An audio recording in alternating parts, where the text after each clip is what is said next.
United States is increasingly concerned by recent escalating Russian aggressions in eastern Ukraine, including Russian troop movements on Ukraine's border. Russia now has more troops on the border with Ukraine than at any time since 2014. 5 Ukrainian soldiers have been killed this week alone. These are all deeply concerning signs.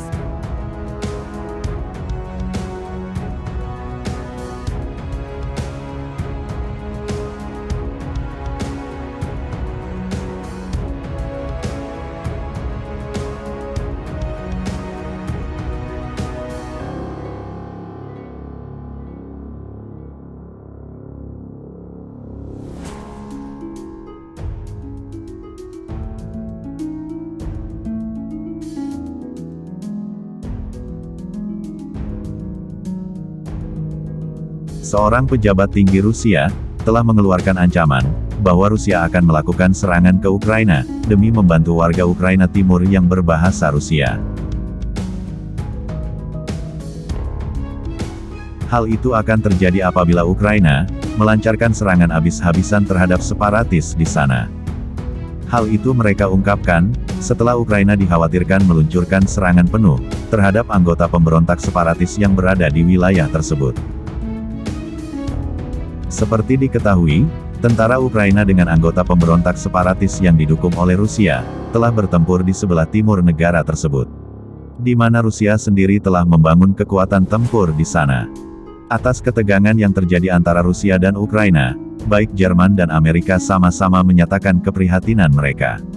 The United States is increasingly concerned by recent escalating Russian aggressions in eastern Ukraine, including Russian troop movements on Ukraine's border. Russia now has more troops on the border with Ukraine than at any time since 2014. 5 Ukrainian soldiers have been killed this week alone. These are all deeply concerning signs. Belakangan ini, Rusia memang telah meningkatkan jumlah pasukannya di perbatasan Ukraina. Tetapi, pada saat yang sama mereka juga menegaskan bahwa, hal itu tidak boleh dilihat sebagai ancaman. Sekretaris Pers Gedung Putih Jen Psaki mengatakan, jumlah pasukan Rusia di sana merupakan yang tertinggi sejak 2014, semenjak konflik di timur Ukraina dimulai.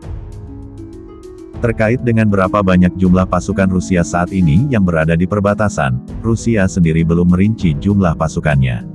Tetapi, militer Ukraina menegaskan pada akhir Maret, bahwa ada sekitar 20.000 tentara Rusia, telah dipindahkan ke perbatasan Ukraina. Beberapa hari lalu, sebuah video telah muncul di media sosial, yang memperlihatkan sebuah kereta Rusia memindahkan persenjataan berat ke wilayah tersebut.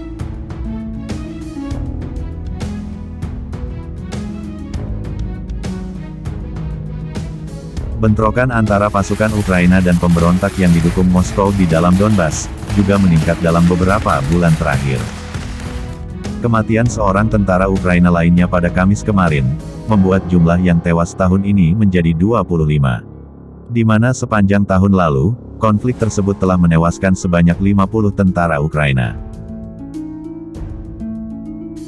Sementara itu, pihak pemberontak mengatakan, salah satu pejuang mereka juga tewas pada hari yang sama.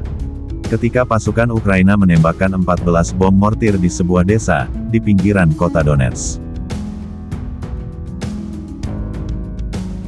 Sebagai tanda lebih lanjut dari keseriusan situasi tersebut, Presiden Ukraina Volodymyr Zelensky mengunjungi wilayah itu, pada hari Kamis untuk melihat lokasi eskalasi.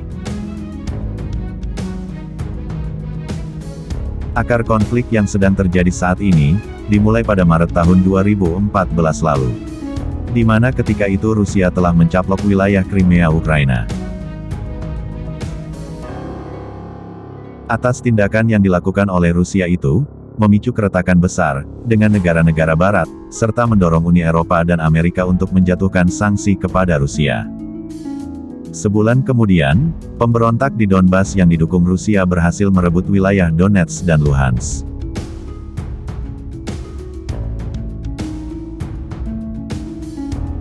Dan diketahui, sepanjang konflik yang terjadi antara kedua negara tersebut, diperkirakan telah menewaskan sebanyak 14.000 orang. Presiden Ukraina Zelensky berkuasa berjanji, untuk mewujudkan perdamaian, dan gencatan senjata yang ditandatangani Juli lalu. Namun, Kedua belah pihak sejak itu selalu saling tuduh, baik Ukraina ataupun Rusia, melanggar perjanjian tersebut.